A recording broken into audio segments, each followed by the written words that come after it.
Pinalaga ni Presidential Son at Congressman Sandro Marcos ang pagdawit sa kanya ni dating Congressman Zaldico tungkol sa usapin ng budget insertions. Sagot ni Marcos, destabilisasyon at hindi revelasyon ang mga sinabi ni Ko. Balitang hatid ni Tina Panganiban Perez. Dahil sa mga binitawang salita sa akin ni BBM, naging malinaw sa akin na siya mismo ang nag-utos kila Secretary Mina Pangandaman at Yusek Adrian Bersamin na ipasok ang 100 billion pesos worth of projects. Personal umanong nakausap ni dating House Appropriations Committee Chair Zaldico si Pangulong Bongbong Marcos tungkol sa umano'y budget insertion sa 2025 national budget. Sabi ni Ko sa bagong video, si DOJ Undersecretary Jojo Cadiz ang nag-ayos ng kanilang pulong noong Marso. Si Yusek Jojo Cadiz ang nag-ayos ng aming meeting noong March 2025 sa 1201 Aguado Street, tapat ng Malacanang, Gate 4. Pero sa halip na kumalma ang Pangulo, lalos lang siyang nagalit. Sa halip na itanggi o linawin niya ang tungkol sa 100 billion insertion, pinagsabihan niya kami ni dating Speaker Romualdez at sa akin mismo, diretsahan niyang sinabi, "Huwag mo akong pigilan sa mga insertions ko. Huwag ka nang makialam sa budget." Bukod sa 100 billion pesos, humirit pa raw ang Pangulo ng dagdag na 50 billion pesos na halaga ng mga proyekto. Kinausap ako ni Yusek Jojo Cadiz at nagsabi na ipinapa-insert ng mga projects ang Pangulo na worth 50 billion pesos. And sinabi ko kay Yusek Jojo na meron ng instruction kay Secretary Mina Pangandaman at Yusek Adrian Bersamin about the 100 billion pesos insertion. And sabi niya, kakausapin niya ang Pangulo na kung pwede, doon na lang i-charge ang gusto niya ng 50 billion pesos na insertion. Ngunit ang sagot ng Pangulo, humingi ka ng bago or dagdag na insertions. Doon po nakita at naramdaman na hindi pwedeng sabihin ng Pangulo na wala siyang alam sa mga nangyayari. Kasi mismo siya ang nagbibigay ng utos. Ayon kay Ko, kahit sa panukalang 2026 budget na tinatalakay pa ngayon ng Kongreso, may mga pinasingit daw na mga proyekto ang Pangulo. Kung titingnan ninyo ang 2026 budget, may panibago siyang 97 billion insertions. Pero ngayon, ipinasok na mismo sa President's Budget or NEP 2026.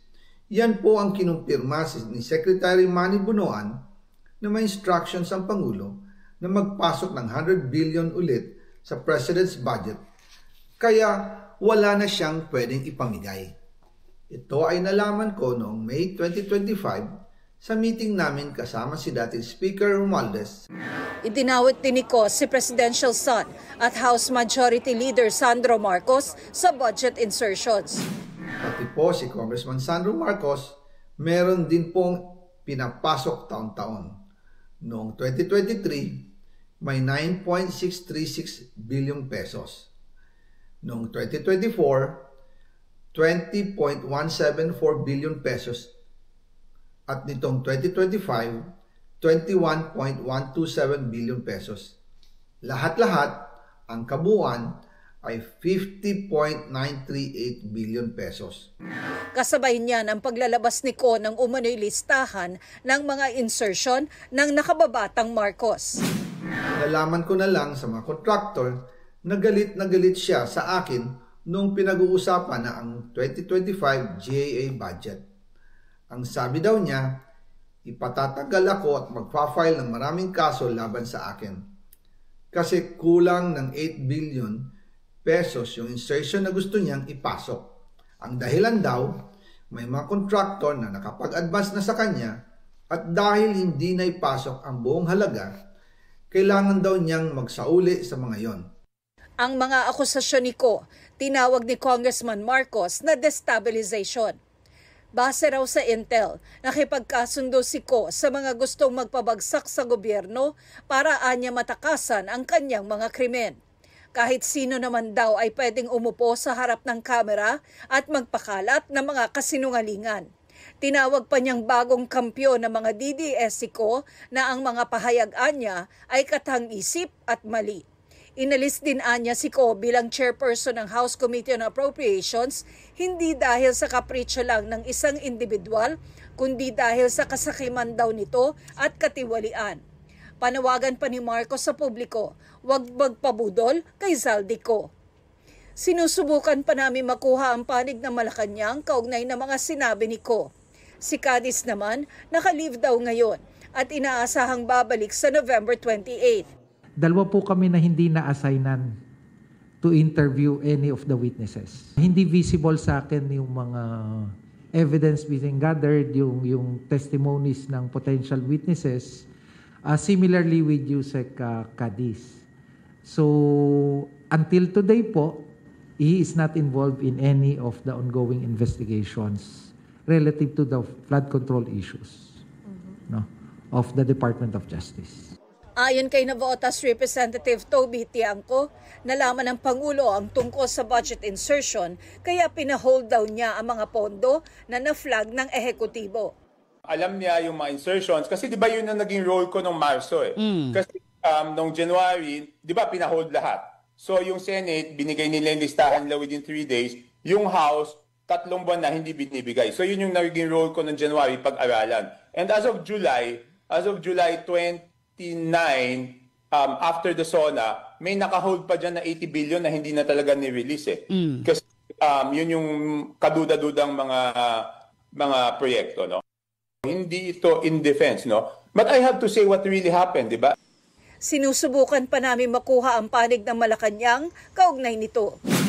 Sa gitna ng mga isyu sa pondo, naghain ang Makabayan Block ng resolusyon para paimbestigahan sa Kamara ang mga pahayag din ako at dating DPWH Undersecretary Roberto Bernardo. Tina Panganiban Perez, nagbabalita para sa GMA Integrated News. Hulikam sa Maynila, isang binatilyo ang patay matapos magulungan ng truck sa Mel Lopez Boulevard. Balitang hatid ni Jomer Apresto. Pumarada sa gilid ng kalsada ang trailer truck na yan sa Mel Lopez Boulevard sa Tondo, Maynila kahapon. Bumaba ang pahinante ng truck at sumampa sa likuran nito para mag-refill ng tubig sa radiator. Sa kuha namang yan, may kita ang 4 na kabataan na tumatawid sa kalsada. Tila naglalaro rin sila sa gilid ng truck habang ang pahinante naman pumasok na sa loob ng truck. Maya-maya, biglang umandar ang trailer truck at nagulungan ang isa sa mga kabataan. Dead on the spot ang 13 anyos na lalaking biktima. Ayon sa barangay, agad silang tumawag ng tulong para maiangat ang biktima pero inabot daw ng 3 oras bago nakuha ang kanyang katawan. Siguro, sir, mga alas 5. Dumating na po yung purinarya dyan sa Road 10. Yung bata galing ng Aroma, yung 4, naghaharutan talaga sila.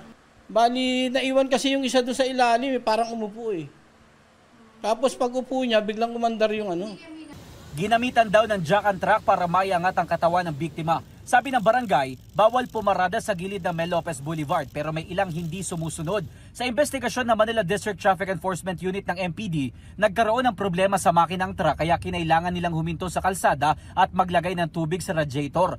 Hawak ng mga otoridad ang driver ng truck habang isinasagawa ang investigasyon. Sinusubukan pa namin siya makuha ng pahayag, gayon din ng pamilya ng biktima. Jomer Apresto nagbabalita para sa GMA Integrated News. Isa pang bronze medal para kay Pinoy gymnast Carl Eldroyulo. Nakuha yan ni Carl sa horizontal bar event ng 2025 Artistic Gymnastics Junior World Championships. Pumangato siya sa score na 14 habang gold medalist ang Colombia at silver ang Amerika. Nitong weekend, nagka-bronze medal din si Carl sa floor exercise event. Full support ang pamilya ni Carl kasama ang kuya niyang si Pinoy Olympic double gold medalist Carlos Yulo. Nagsimula nang maglinis ang mga residenteng naapektuhan ng bagyong Verbena sa ilang lugar sa Bacolod City. Kaya update po tayo sa ulat on the spot ni Eileen Pedreso ng GMA Regional TV. Eileen?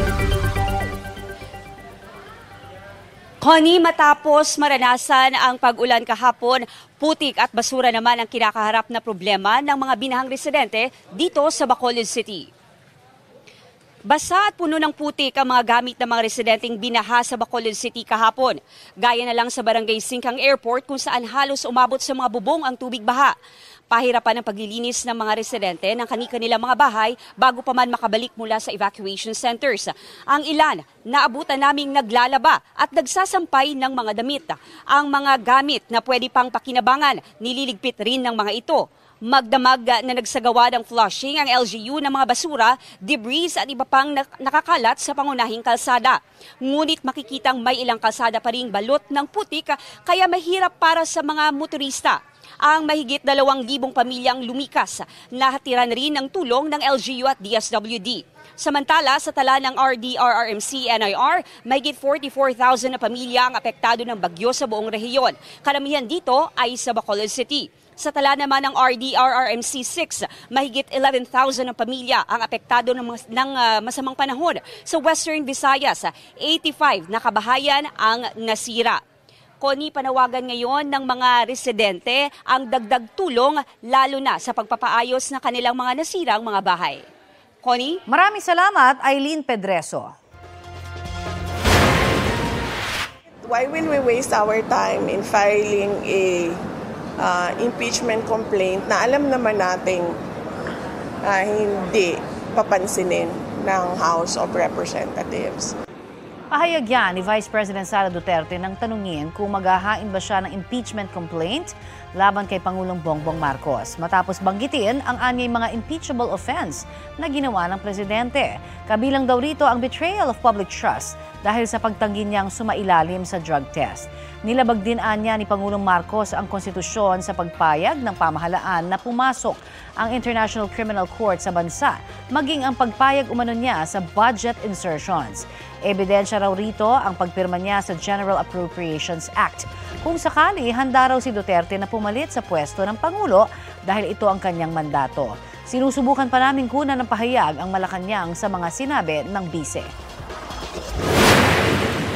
There is no question about my readiness. I presented myself to you when I was a candidate for Vice President with the understanding that I am the first in line in succession.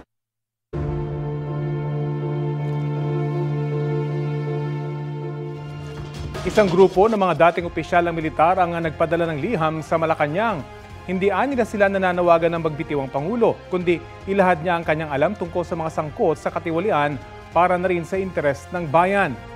Balita hati ni Chino Gaston. Ladies and gentlemen, the President. Kulang sa diin at tila bang panay ang teka-teka. Yan ang puna ng isang grupo ng mga dating military officials sa pamumuno ng Pangulong Bongbong Marcos sa gitna ng iskandalong dulot ng katiwalian sa flood control projects. Sa open letter na kanilang ipinadala sa Malacanang, sinabi ng grupong Advocates for National Interest na panahon ng ilahad ng Pangulo ang lahat na kanyang alam sa mga sangkot sa katiwalian alang-alang sa interes ng bayan. We are not here to judge the President. Huwag na siya mag-hold ng kanyang punches. Yung ibigay niya na ng todo-todo. Mabait na bata si Presidente. Ang kuwang ko lamang, siguro maging decisive siya. Maging decisive. Yun ang gusto ng grupo. Yung indecision can lead to potentially severe consequences. Definitely. Ang isang leader dapat mag-decide. Good or bad, there must be a decision. Pero paglilinaw ng ANI, hindi sila nananawagan ng pagbibitiw sa pwesto ng Pangulo o sa mga panawagan ng pagbuo ng civilian-military junta. Noong nakarang linggo, sinabi ni Senador Panfilo Lacson na may nag-alok umano sa kanya na maging bahagi ng civilian-military junta kapag napatalsik si Pangulong Marcos, bagay na kanya raw tinanggihan. May lumapit din daw sa presidente ng Caritas Philippines na si Kidapawan Bishop Jose Colin Bagaforo, pero hindi rin daw niya ito pinaunlakan. Pero sa ginagawang pagmamasid ng AFP, wala naman daw silang nakikitang banta sa gobyerno o mga palatandaang may nagbubuo ng pag-aaklas laban sa gobyerno at kahit meron, hindi raw sasali dito ang militar. That there is no such thing as a military junta within the Armed Forces of the Philippines. The AFP will never subscribe to any reset plot. Wala pang pahayag ang palasyo sa ngayon tungkol dito. Chino Gaston nagbabalita para sa GMA Integrated News. Update po tayo sa paghahanap sa ilang personalidad na sangkot sa maanumalyang flood control projects at POGO. Kausapin po natin si Justice Undersecretary Nicolas Felix T. Magandang umaga at welcome po sa Balitang Hali. Magandang umaga, Ms. Connie. Salamat sa pag-imbita sa inyong programa at magandang tanghali sa lahat ng inyong tagapagsubaybay. Yes, Yusek, kamusta po ang effort ng DOJ sa paghahanap po kay Zaldico? Unahin na po natin yan. Kay Zaldico naman, nasa Sandigan Bayan ang kaso at alam ko, kung di ko nagkakamali, Office of the Ombudsman, no, ang may takatakdang mag-prosecute sa kanila. So sa kasalukuyan naman, kung di ko nagkakamali, lumabas naman ng warrant at nagpapatubad na ng warrant ang ating mga law enforcement agencies. Okay, pero maglalabas din ho ba kayo dyan sa DOJ ng pabuya, katulad po ng ginawa nyo, no? At makakatulang pa rin po ba ito sa pag-aresto kay Zaldico? Para dito kay Zaldico, wala pa naman kami instructions. Ang pabuya lamang ay para kay Cassandra Ong lamang. Sandra Ong pa lamang. Okay. Paano kayo makakatiyak na hindi ho lalabas ng bansa, no, si Justice Undersecretary Jose Cadiz na binabanggit din ho na bagman raw di umano ni Zaldico? Wala namang requirement na hindi siya lumabas ng bansa. Ngayon ay di naman siya subject ng HDO ng PHDO at sa kasalukuyan ay nakalib lang naman siya. Wala sa aming tanggapan. Bakit ho kaya nabanggit na wala hong basihan yung sinasabi ho ni Attorney Roque na hindi raw siya po pwedeng arestuhin dahil humihiling pa siya ng political asylum sa the Netherlands? Ang naintindihan ko dyan ay yung principle of non-refoulement, no? Sa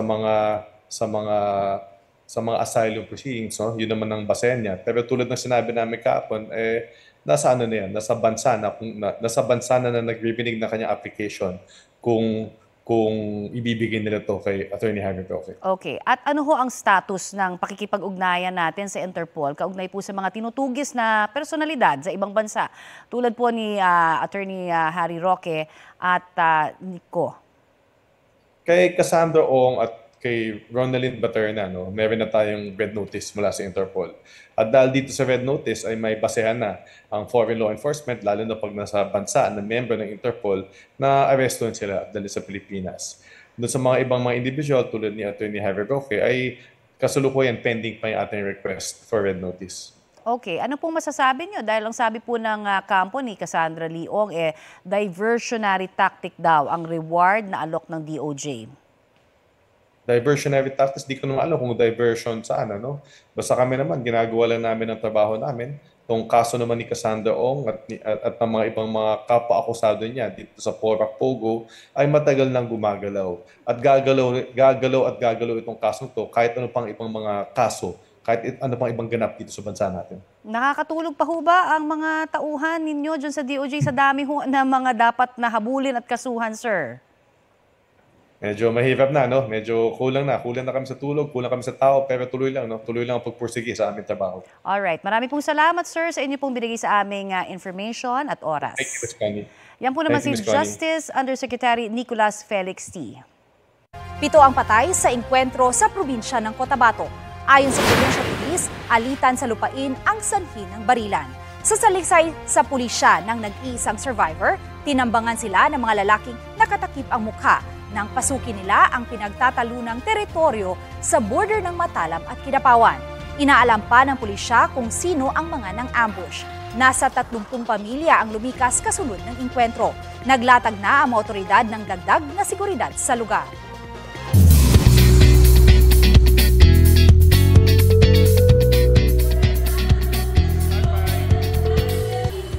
Wednesday, mga mare at pare, ready na ba ang lahat na mag-Christmas shopping? Dahil bukas na ang isa sa paboritong Christmas shopping destination in the metro, ito ang Noel Bazaar dito sa World Trade Center. Mas pinabongga ang Noel Bazaar this year na nagse-celebrate ng kanilang 25th anniversary. Kasalukuyang ginaganap ang star-studded na ribbon cutting ceremony na dinaluhan ng Kapuso stars na sina Carla Abellana, Jillian Ward, P-pop group Cloud7 at si Asia's multimedia star Alden Richards. Narito rin si Mayos Gozon Bautista, President and CEO of Cut Unlimited Incorporated, at kanilang Managing Director na si Justin Bautista Reyes, ang organizer ng Noel Bazaar. In attendance rin si GMA Kapuso Foundation EVP and COO Ricky Escudero Katibog at ilang partners ng Noel Bazaar. Talagang one-stop shop na dito dahil sa dami ng pagpipilian.